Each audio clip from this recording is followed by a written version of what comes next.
In the last video, we have done the band structure calculation without spin optocoupling, and in this video, we will turn on spin optocoupling and see what is the difference. Actually, it is very easy to turn on the spin optocoupling. We just need to add these three lines here.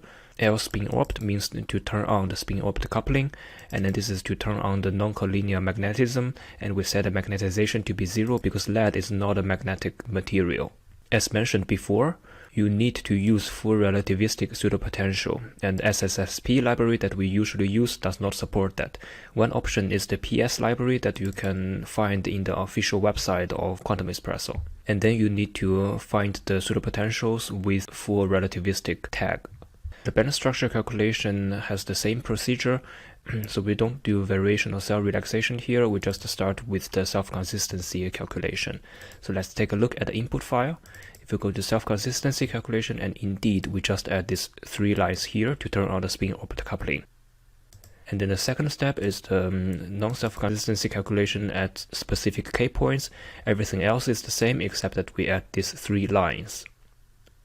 Okay. And then this is the post-processing input for the bands.x, and here everything is still the same. I'm not going to run the code here, but now everything is done. And this is the standard output of the bands.x, and this is the output file of bands.x that contains the band structure, and those two things we will need to plot the band. Let's take a look at the Python script that we used to plot the band structure. This is from the last video, and now we would like to plot both band structure at the same plot, and this is actually very simple. We just copy that and paste it.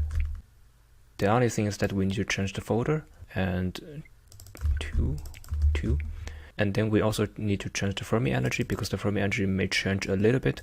We go to the output file of the self-consistency calculation, and that is shown here, the Fermi energy.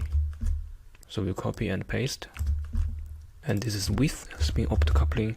Another thing is that we would like to choose a different color and line style for different plots. So I will add it here.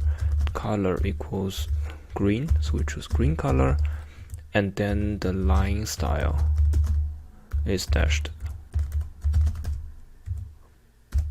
so it is easy to distinguish.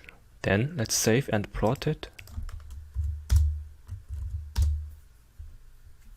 Okay, and you see that for most of the parts the calculation with and without spin optocoupling is quite similar, except that at W point, at L point, and also at K point, and also at this gamma point, there are some differences. So let's copy it to the chart, and we delete the previous figure, and you see that everything is quite comparable with the literature. Yeah, so the deviation here and near W, near L, near K is quite similar.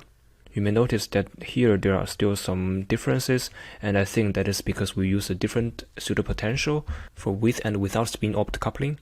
If you want to do better, probably you should use both relativistic pseudopotential file to do with and without spin optocoupling, and then the deviation would be smaller. Okay, so in these two videos I have shown you how to include spin optocoupling in the band structure calculation and what is the effect of spin optocoupling on the band structure of lead. If you learned something from my video, I appreciate your like or subscribe to my channel, and I hope to see you next time.